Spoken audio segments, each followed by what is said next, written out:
Just a reminder, you can catch me recording this podcast live on AMP. AMP is a new live radio app that lets you call in and chat with me in person while recording. Get the app on Apple's App Store and make sure you follow me at John Middlekauff to get notified when I go live. Live here on AMP. Thursday night football wrapping up. 49ers, I don't want to say demolish the Giants. The Giants kept it close. They battled. But the Niners covered. And Niners go to 3-0. The Giants are 1-2. The Niners have the Cardinals coming up, so they will be 4-0 most likely going into the Cowboy game. The Giants, we will dive into. Their schedule gets pretty difficult the next 3 weeks. So, starting 1-2, it's a little bit different than 2022, but entertaining game nonetheless. And as you guys know, make sure you subscribe to the podcast wherever you listen, 3 and Out. If you're watching on YouTube, hammer that like button. Leave a comment. We like interacting with the people. Subscribe to the page, thevolume.com. Check out the merch, thevolume.com. You can get a 3 and Out flex fit hat. They fit well and very soft on your head. And other than that, before we dive into the game, because I got some takes on the game, do you want to go to a game? An NFL game? A college game? You want to go see primetime? Do you live somewhere on the West Coast? Do you want to see Deion Sanders? Well, here's what you do. You grab your smartphone and you download this app. The app goes by Gametime. They happen to be the official ticketing app of this podcast. And when you do it, you search the game, the event, the concert, the comedy show you want to attend. They got interactive maps of whatever venue you are attending, and you can tell by the prices, and you get a pair of tickets. And when you do, when you first sign up, you use the promo code, happens to be the greatest name ever uttered, JOHN, promo code John, and you get $20 off your first pair of tickets. Cannot recommend them enough. I've used them for everything, concerts, games. Hell, I would have gone to see Caleb Williams this week if I wasn't going to a wedding on Saturday. So if you want to take a loved one to a game, use the Gametime app, promo code John, $20 off.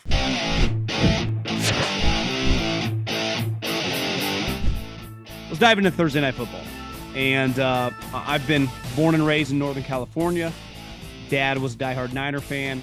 The overwhelming majority of people growing up where I grew up, 49er land. They are the equivalent of the Yankees where I'm from. And, I came into my own as a sports fan in the early 90s. I miss Joe Montana, though I ran into him one time on the street. And if you ever run into a super famous person on the street and you know about their kids, bring up their kids, they'll talk to you. Joe's kid at the time was playing at Washington, gave me a weird look when I said something. And then I said, "How's your son doing?" He started BSing with me for like 15 minutes. It was a sneaky highlight of my life. But I don't remember Joe Montana. I grew up on Steve Young. And I say to this day, the best team I've ever seen, at least that I was definitely rooting for, any sport, beside maybe the Durant Curry Warriors, was the 94 49ers. And, speaking of Deion Sanders, they signed him for the one season, and they dominated.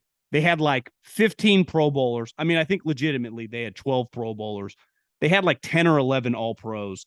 They had Deion Sanders in the peak of his powers, as well as Steve Young, who won the MVP, and they cruised to the Super Bowl. They finally beat the Cowboys. That's the best team start to finish I've ever seen, especially with the 49ers. And I've been watching this team very, very closely since I got out of the league in 2012, 2013 range, right when Jim Harbaugh took over. And I think this is the best iteration of the modern day 49ers, right? Clearly, the only question mark this team has, Christian McCaffrey is freaking incredible. Their defense is awesome. Deebo Samuel is probably one of the most unique players we've ever seen. George Kittle is still really good. Brandon Ayuk didn't even play tonight. Eventually, Brandon Ayuk's going to get a $100 million contract. They have 7th-round wide receivers in Jawan Jennings and Ronnie Bell, who are good. They have Trent Williams, who's a first-ballot Hall of Famer at left tackle. This roster's stupid loaded. They have one question mark, and it's the quarterback. And listen, he's going to get nitpicked because that's the only thing you can nitpick, right? You're not going to be like, well, Nick Bosa could be a little quicker. Fred Warner, his angles as a tackler could be a little better. No, the only thing you have to question is Brock Purdy, who last time I checked does not lose when he starts and finishes the game. Obviously, the Eagle game is the only time that he's ever started that the team has lost. So they are still in the position right? A little like Jimmy Garoppolo, though Brock Purdy is much better than Jimmy Garoppolo. And listen, Brock Purdy's not a top 10 quarterback in the NFL, but neither was Jimmy. And they were rattling off NFC championship games every single year in 2021, 2022, and then they went to a Super Bowl with Jimmy Garoppolo. This guy's better. Now, if you watch tonight, he does leave some things to be desired. And to win in this conference, there are three teams that are on a completely different level than anyone else. And I think we would all acknowledge if there is not some combination of Eagles, Cowboys, 49ers in the NFC Championship, something fucking nuts has happened. Like, that feels inevitable. It would take like 17 injuries for that not to happen. Hell, the New York Giants, who, like the Pittsburgh Steelers, I was banging the drum. I'm like, I think they're going to be better this year. I mean, we saw the Cowboys and 49ers play them. The score was a lot to a little when you combine the two. And I would expect the same thing with the Eagles. I thought the talent was going to be a little closer. It's not. They're on a completely different level. And when the dust settles, the Giants still probably win 8-9 games or competing for a wild card spot. And they're not that much different than the majority of these wild card teams. But I think when you look at the 49ers, it's just going to come down to Brock Purdy. And we're going to get to see in a couple weeks when they play the Dallas Cowboys what it looks like. Listen, it was a struggle last year. I've said it over and over. It's why I have a lot of respect for the Dallas Cowboys, because they came into that game at Levi Stadium ready to win it defensively. They had a championship defense. Just like last year, the 49ers didn't go to the Super Bowl. They had a championship defense. It comes down to your offense, right? And in that Cowboy game, Dak threw 2 picks, ruined them. In the Niner game against the Eagles, Brock Purdy rips his elbow, and it's over. It's all going to come down to which quarterback, I don't think even plays the best, plays the most efficient between Brock, Jalen, and Dak. If you're not throwing picks, you're going to win the majority of your games, right? The Cowboys win that game against the 49ers if Dak doesn't turn the ball over. You see tonight Purdy, who struggles at times, who looks like relative to like top quarterbacks. I think the expectations, because the team is so high, but he doesn't turn the ball over. So if you're not going to throw interceptions, like I'm looking at a stat line, I actually think a stat line looks a little bit better than his game. And a lot has to do with their personnel, because I think the way we judge the 49ers is their team is so well balanced, and it's true. But you'd go, well, the Eagles have the best 2 wide receivers, or the Dolphins have the best 2 wide receivers, because you would say Debo and Ayuk aren't as good as that crew. But that's not how I look at it, because really McCaffrey and Debo is the crew. And I would put McCaffrey and Debo against anybody. Like, they can go with AJ and Devontae Smith, or Waddle and Hill, because while McCaffrey's a running back, he can basically at any moment flex out and play slot corner. And I think it's fair to say now with Nick Chubb's, it's sad, but his knee, chopped in half, McCaffrey's the best running back currently in the NFL. And Debo is really unlike any player, right? It's just, he's not a normal player. He's basically a hybrid running back, wide receiver, who catches, half his catches are coming on wide receiver screens like it's college, but he takes like a third of them 40 yards. And then he can take a slant. He can break like 6 tackles, do a 360 around a guy. He's just not a normal player, right? And he was in a crew of guys like 2 years ago when they all wanted contracts. A.J. Brown, DK Metcalf, and Debo Samuel all got paid.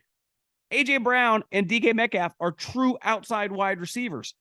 Debo's a hybrid, right? And Christian kind of is too. And they also have George Kittle. They have Brandon Ayuk. Their offense is just elite. And I was thinking about it today. And listen, I'm no Bill Belichick historian. And trading in the NFL has never been like the NBA or Major League Baseball, where star players have consistently been traded in season. It's happened forever in my life in baseball, right?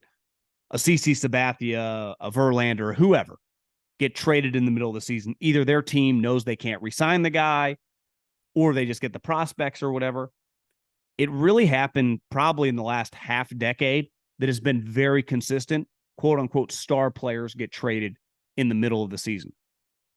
That I can remember Von Miller, because of the outcome, you could argue is arguably one of the best trades of all time. They traded for a pass rusher. I think they gave a second and a third. They, Broncos ate a bunch of money, and he had a sack week 17 in every playoff game, and they won the Super Bowl. But the difference of him and Christian McCaffrey, who tonight ties a 49er record for 12 straight games with a touchdown. The guy that he tied happens to go by the name Jerry Rice. So McCaffrey, as a 49er, has been a Hall of Fame level player. I mean, he just has. And everyone would agree. I'm not saying he's a Hall of Famer, but as a 49er, it doesn't get any more elite than he's been. And the difference between the Von Miller trade, which did net them a Super Bowl, Von Miller, when the season ended, went to Buffalo because they offered him $50+ million guaranteed. Christian McCaffrey was under contract for several years. And listen, Kyle Shanahan, who's gone on record, his favorite player as a kid was Christian McCaffrey's dad. Like Christian McCaffrey, whenever he does come up for free agency, we can talk shit all we want. And trust me, I'm guilty of this. Guilty is probably the wrong word. I feel good about the evidence when I don't even want to say talk down, but support teams for not giving big contracts to running backs. That will not be the case with Kyle Shanahan and Christian McCaffrey. I'm not saying it'll be the right move in a couple years. Whenever he pays him, he will pay him. Christian McCaffrey, if he's healthy, is not going anywhere. Kyle Shanahan, if Christian McCaffrey was crack, Kyle Shanahan would be a crack addict. I texted about 5 people that tonight because Kyle said last week he didn't even realize McCaffrey never came out of the game. Now, he made a conscious effort tonight to rotate other backs in. That guy's addicted to Christian McCaffrey, and rightfully so. I mean, I since I've got it out in the league, I just have opinions on players, but I watch a ton of college football. And when I say something about a guy, for the most part, I've watched them play a ton of games. And I watched Christian McCaffrey's college career, and I underestimated how good he was going to be as a running back.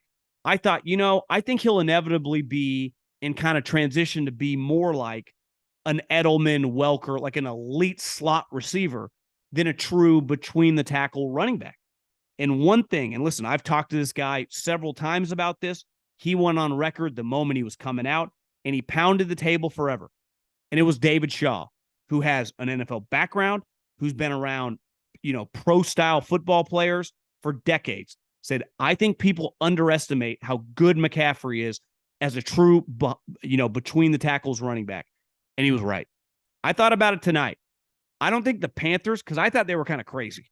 You're going to take this guy at 8? You're going to draft this guy in the top 10? And again, I didn't think he was like a 4th-round pick, but I thought mid-20s or something. And they took him at 8. Not that it was that controversial, but it was definitely a pretty bold pick. They nailed it. Now, it didn't totally work out for them because of injuries and Cam fell off a cliff, but that's an elite player. I mean, he's a Hall of Fame level talent, and he's come to the 49ers and he's completely changed them. Like, they were damn good without him. They're elite with him because their weapons, like they're missing Brandon Ayuk tonight. Who cares? Doesn't matter. Don't even notice. And he's not just some random player, right? Him and Debo are an unstoppable combo. And you factor in George Kittle, and then you factor in how good their defense is. And let's face it, I don't blame, and I supported Bosa for holding out, right? Though I do think hold-ins can be more effective, but listen, when you're talking the amount of money these guys are talking, your business tactics, you got to do what you got to do. But it was pretty clear, like early this season, there's a clear hierarchy, like in quarterbacks, of the elite guys. It's Parsons, it's Myles Garrett, it's TJ Watt, it's Nick Bosa. Like, those guys on any given game could have like 5 sacks. They could just not only take over the game, they could go, is that like the best player I've ever seen? And early on in this season, Micah Parsons looks like LT from the mid-'80s. TJ Watt looks like JJ Watt in his prime. And Nick, through the first couple games, didn't look that great. And now you're starting to see him you're starting to see it a little bit, which is understandable, right? You miss that much time in training camp. I don't care what you're doing on your own in the gym. You can't replicate football. You can take BP against Pedro Martinez. You can play 5-on-5 with 9 other NBA guys. You can't play football without being with the football team. And that's what's scary about this 49er team, is within a month, Nick Bosa is going to look like those other guys. It might not even be in a week. It might be mid to late October, but it's coming. So they have one of the best players in the league that hasn't really looked like himself, which makes sense because he wasn't around till week 1. So that's coming on. I think the Niners, listen, the NFC has a bunch of undefeated teams, Washington, Atlanta. I think we all know this thing's a 3-horse race unless there's a catastrophic injury with one of the teams. And I can't wait to watch them all play each other, the Niners and the Cowboys, in a couple weeks. Buckle up. On the flip side, I would say the Giants were my NFC version of the Steelers. I was very bullish on them. I thought coming into the season, they would be better than they were last year. There'd be more substance behind it. And though their record might look pretty similar, 9-10 wins at most, they would be a better team. And they would be closer in their division where there was a gap last year with the Cowboys and the Eagles. That's clearly not the case. And listen, Daniel Jones, Andrew Brandt, who worked for the Packers for a while, tweeted something out tonight that Purdy's making like $780K and Daniel Jones is making $46 million. They're paying him a lot of money. And the expectations when you get paid a lot of money are really, really high, especially when the expectations for your team, given your previous year, are also high. So it was going to be, the pressure's no joke in New York. Listen, I think the Northeast, Philly, New York, Boston, those are intense places to play, especially NFL football when your team is viewed as a playoff team, because it's not like you get nitpicked, like you're held to a high standard, and you feel that watching them play tonight, right? Where they were 10-point underdogs. And listen, when the season started, even if you picked them to win 10 games, you would have circled this one as an L. They just played at Arizona. They stayed out here on the West Coast. I think the problem, though, wasn't tonight. It's the next 3 games. They're 1-2. They got destroyed by the Cowboys. They had an incredible comeback to not be 0-3. They play Seattle in 10 days. And listen, if you watch Seattle week 1, you'd be like, oh, maybe Seattle's come back to earth. I watched them last week against Detroit. I love them this week against Carolina. That's going to be hard. And the reason it's going to be difficult is their defense is nowhere near the Cowboys or the Niners. That offense is legit, man. From Kenneth Walker to the first-round pick from Ohio State, Jackson Smith, and DK Metcalf and Tyler Lockett, like, they can score. And they're going to get to 25-plus points. And my thing with the Giants right now, Saquon, who knows? He's obviously out this week. He's probably going to be out next week. It'd take a miracle. Maybe miss a week after that. Where are they getting their points from? Darren Waller is a fucking baller in theory, right? You're like, God, this guy is 6'6", and this is kind of why I bought in the Giants. He fooled me again. It's like, he's one of the quicker players at his position in the league, might be the fastest, him and Kyle Pitts. He could run all the routes, great ball skills, and then he's always injured. He just always is. It was like that with the Raiders after his first couple years and he got paid. He was kind of a shell of himself. And I want him to be sweet because he's a fun player to watch, but he's just not that dependable.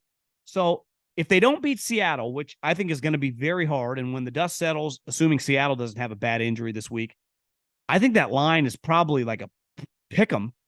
Then they go at Miami, at Buffalo. So it is going to be very, very difficult. The Giants could play well in 2 out of 3 of those games and be 1-5. And let's face it, I don't care who you are, unless you're like the 49ers, the Cowboys, it's hard to get 9-10 wins starting 1-5. So I think the Giants have major, major issues. They already have, impact injuries with star impact players. Big time tackle out, star running back out. They had players go down the night, struggling to get off the field. And then the pressure just grows and grows and grows on Daniel Jones. And listen, is he better than probably people talked about before last season even started? Yeah. If Daniel Jones played for Kyle Shanahan the last couple of years, would we even be discussing him like we do? Probably not. But he plays on the Giants, and they gave him $45 million a year after 15 touchdowns.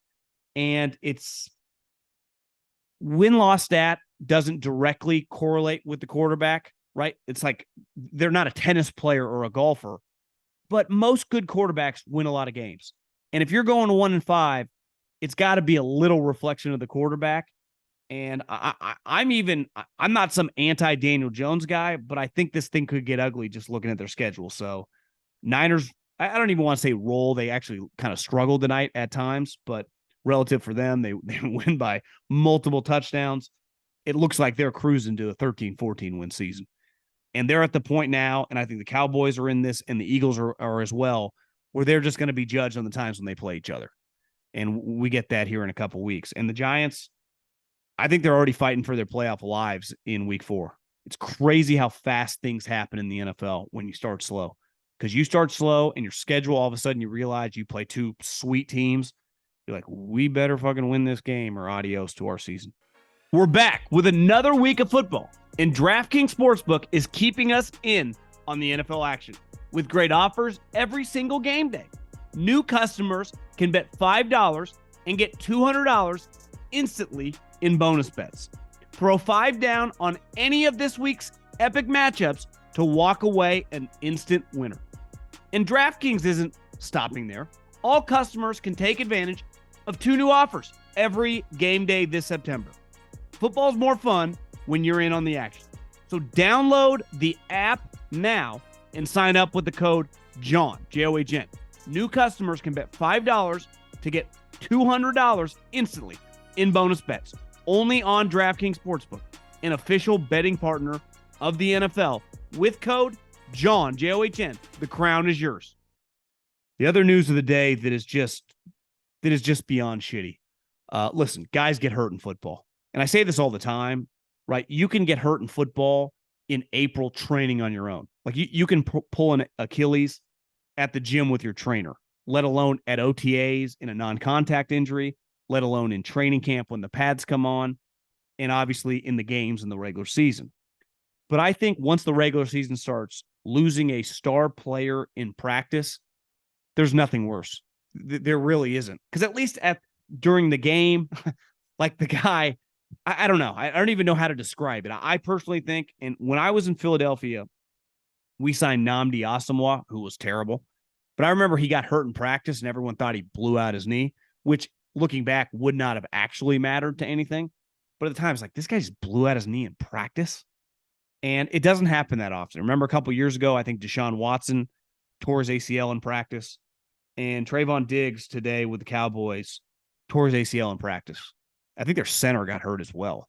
But Diggs is clearly out for the season. And, you know, it's well documented how many plays the guy has made since he came in the league. I think he has 18 picks.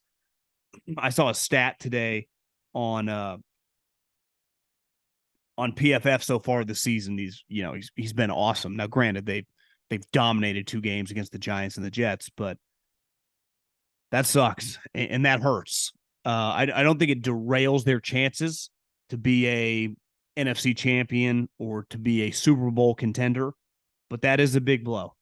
And, you know, every team, the Eagles, the 49ers, and the Cowboys specifically, have a core group of, they have more of them than everyone else, 8 to 10, like easily could be legit Pro Bowlers, not the fake Pro Bowl, not like Tyler Huntley Pro Bowl, because some dude's in Maui with his family. Like, no, I went to the Pro Bowl because I'm one of the best players at my position. And the Cowboys, Niners, and Eagles have a lot of them.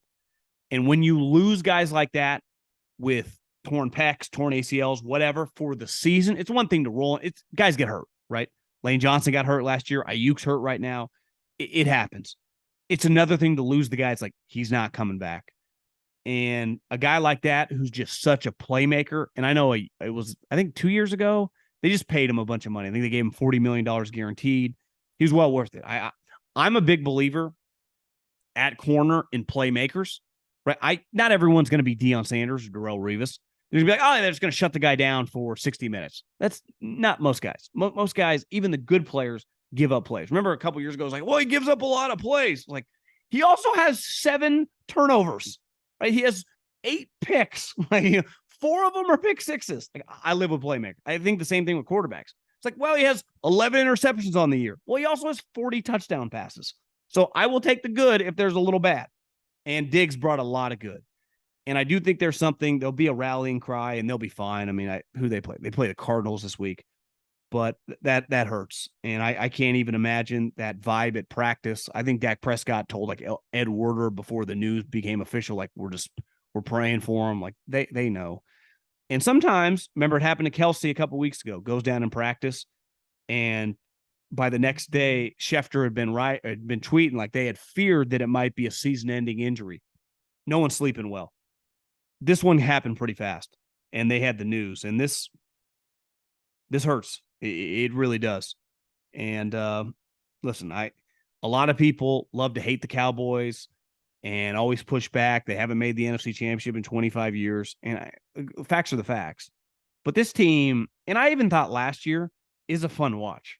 Like, if you like football, and I grew up hating the Cowboys, I'm kind of indifferent now. Like, I'm sorry, Mike McCarthy's their head coach. Like, Micah Parsons is one of my favorite players. Like, I find Jerry Jones entertaining. But I get if you're an Eagles fan, even most Niner fans I know are kind of don't care. Actually, the Packers kind of became the Niners rival. I totally understand it with the Eagles and the Giants, but I do think this Cowboy team, if you are a fan of football, is an enjoyable watch. They have an old school vibe to them. They fucking destroy people when they tackle them, and they make a ton of plays on defense. And call me a sap for like 1990 and 1980 football, but I still enjoy watching defense. I don't want to watch every single game be 38-34. And losing a guy like this is just hard to come back for. And one other thing for Sunday, the Chargers play the Vikings. And not in a million years, and I've said this the last 2 seasons, I said, listen, I'm not going to pick this team to win the division, though they have the capability because of their head coach. But I'm never going to act just because I think their head coach is terrible and a complete phony and a fraud that they're going to win 4 games. I understand the way the sport works. Their quarterback's too good. The talent around on defense as well is too good. This team can just walk to 10, 11 wins. And 2 years ago, they lost to the Raiders on week 17 where they should have won that game. And then last year, obviously, they made the playoffs and blew a terrible second half lead to Jacksonville. But not in a million years would I said, yeah, the Chargers aren't going to make the playoffs. And not even just not make the playoffs, but it's just like a 6-win team. And it shows you the impact of a head coach. And I'll talk about it with Stuckey. I talked about it, I think, last week. If you could flip-flop the 2 coaches, the Mike Vrabel and Brandon Staley, one just on the entire season, I think a lot of people would pick the Chargers, especially the Chiefs are just kind of up and down this season, to win the division. Like they'd win 13 games, and the Chiefs would win 12. Instead, the Chiefs are going to roll to the AFC West. And the Titans, who, listen, God love them, and I kind of wrote them off, they're just going to be around. Why? They have a superstar head coach. And the Chargers aren't just 0-2. I think if they were to lose this week, which is definitely on the table, because anytime Brandon Staley is your head coach, you could play the 85 Bears or you could play the Hugh Jackson Browns. You might lose. And I think if they lose and they go 0-3 to the Minnesota Vikings too, it'd be one thing. It's like, hey, you're playing the Chiefs in Kansas City. You're playing Minnesota, who is 0-2, but also it feels like they're destined to not be that good this year. I think he gets fired by Monday. And I think you have to fire him by Monday because, one, most 0-3 teams, and a lot of these stats now, 0-2, 0-3 teams, we have 7 teams now, each conference in the playoffs. So the old stats, you almost have to throw out the window. And we've only been doing this for, 2 years? We haven't been doing this very long. Yeah, 2 years, because 2 years ago, it was Rams. We only had the Monday Night Football game 2 years in a row. Cowboys, Tampa, and the Rams, Arizona Cardinals. So the stats with that, like, I think we need a larger sample size. Maybe in 10 years, we go, hey, if you go 0-3, you're this likely to make the 7-team playoff. I don't think you're dead when you have a Justin Herbert or a Joe Burrow. But, like, you don't need to be some Harvard mathematician to know it is a major, major uphill battle. The other thing is, if you're the Chargers and you just invested all this money, and listen, you know where I stand on the owner, you're not going to pay that guy that much money without someone saying to him, we can't go continually year after year with an average coach. Eventually, we're going to have to cut someone a check. What's the point of any of this? So you would have to sniff around to the Jim Harbaughs, to whoever the top coaching candidates that would be very expensive, right? Sean Payton would have been that last year. Wouldn't this be a great opportunity to give Kellen Moore, who just a couple years ago was viewed as this star offensive coordinator who was going to be a head coach, was turning him down, stayed with Jerry, got paid a bunch of money, basically give him a 14-game sample size, give him a 14-game interview process. So if you tell me right now the Chargers lose to the Vikings, which just sounds crazy even saying out loud, the Chargers with Justin Herbert are 0-3, with Brandon Staley, it's on the table. I think he loses his job on Monday. And I think if you're Dean Spanos and Chargers, ownership, leadership, you wouldn't have a choice. You're paying too many people too much money. You have too much talent on your team. You would have to make a change. I think this Sunday is must win for Brandon Staley to have an office in the facility, come Monday. Okay, let's dive in to something we like to call the bold take of the week. You look at the NFL slate, I'm not going to pick the Cardinals to beat the Cowboys. I'm not even going to pick, as I just talked about, the Chargers to lose, though I would find that interesting. I think Nick Saban's in major trouble. There have been rumblings this year about his team as a shell of itself. I think they're out of the top 10 this early and just in a season for the first time in like 8 or 9 years. Their quarterback position is in shambles. Lane Kiffin doesn't just know Nick Saban, he knows him well. He's played now in the same conference with him for a couple years at Ole Miss. He coached for them. And let's face it, this Alabama dynasty, which is a legit dynasty, right, is leaking oil. Now, it's different because players graduate and they leave. We've seen it with the Patriots, right? Patriots still don't suck, but they're nowhere near what they once were. And if they were a college team, they would have been like that team that was always ranked 3 or 4 or 1 for 20 straight years. And now they're not sniffing the top 25. Not quite Nick Saban yet, but hosting Lane Kiffin this week, I think Lane not only beats him, I think within a couple days we start hearing, Nick, the changing tides of NIL, of the transfer portal. He's 72, 71 years old. Could this be his last year? He's entertained it. Now, I understand you don't want to not go out on top, but what if there never is going out on top again for Nick Saban? I think Ole Miss beats Alabama this weekend, and we start talking, is this it for Nick Saban? Brought to you by Guinness. Gather your friends, raise your glasses, and toast to win. Guinness Drought Stout, imported by Diageo Beer Company, USA, New York, New York. Please drink responsibly.